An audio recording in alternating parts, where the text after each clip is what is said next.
எல்லா மக்களுக்கும் நல்வாழ்வு உண்டாகட்டும்.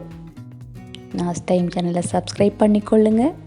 இந்த வீடியோ பிடிச்சிருந்தா லைக் பண்ணிக்கொள்ளுங்க. ரெஸ்டாரண்ட் ஸ்டைலில் அதே டேஸ்ட்டோட சிக்கன் 65 வீட்டில் எப்படி செய்யலாம்ன்றது தான் இந்த ரெசிப்பியில் சொல்ல போகிறேன். வாங்க எப்படி செய்யலாம்னு பார்க்கலாம். போன்லெஸ் சிக்கன் தான் எடுத்திருக்கிறேன். எலும்புகள் எல்லாம் இல்லாமலுக்கு நல்லா கழுகிட்டு சின்ன சின்ன பீஸாக கட் பண்ணி தண்ணியெல்லாம் நல்லா வடிய வச்சுட்டு எடுத்து வச்சிருக்கிறேன். தண்ணி சிறிது மிதிக்கக்கூட ஒரு வடிகட்டியில் வச்சு வடித்து எடுத்துக்கொள்ளுங்க. அதோட இஞ்சி பூண்டு பேஸ்ட், தனி மிளகாய்த்தூள், சில்லி பவுடர், அதோட ஒரு பிஞ்ச் மஞ்சள், ஒரு 1/2 டீஸ்பூன் மஞ்சளும் சேர்த்துட்டு கரம் மசாலா தூள் 1/2 டீஸ்பூன் சேர்க்கலாம். முட்டை உண்டு நல்லா பீட் பண்ணிவிட்டு சேர்க்க போகிறோம்.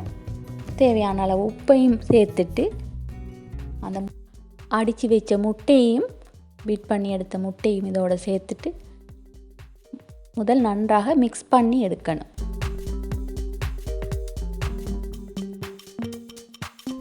இதெல்லாம் ஃபஸ்ட்டுக்கு நல்லா மிக்ஸ் பண்ணி எடுத்துட்டு தான் அடுத்த பொருட்களை இதோட சேர்க்கணும். ஏன்னா அந்த உப்பு புளி எல்லாமே அந்த சிக்கனில் ஃபஸ்ட்டுக்கு பிடிச்சிடும்.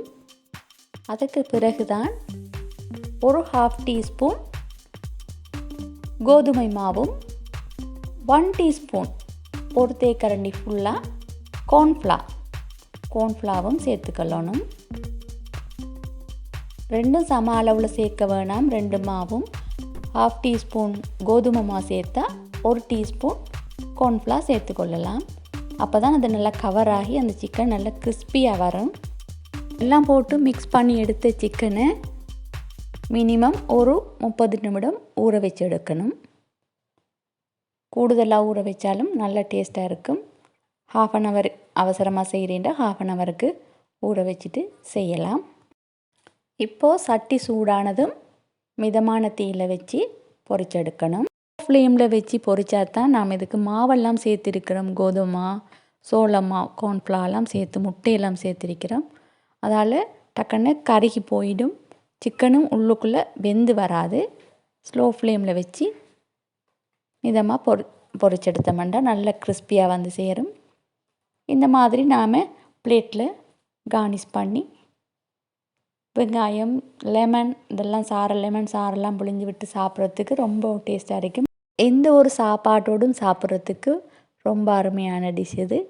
தனியாகவும் சாப்பிடலாம். இந்த ரெசிபி உங்களுக்கு பிடிச்சிருக்குதா? வீடியோவை லைக் பண்ணுங்கள். சேனலை சப்ஸ்கிரைப் பண்ணிக்கொண்டு உங்கள் ஆதரவுகளை தொடர்ந்து தாங்க. ரெசிபி எல்லாம் எப்படி இருக்குதுன்னு சொல்லி கமெண்ட்ஸ் பண்ணுங்கள். தொடர்ந்து இணைஞ்சிருந்ததுக்கு நன்றி. தேங்க்ஸ் ஃபார் வாட்சிங்.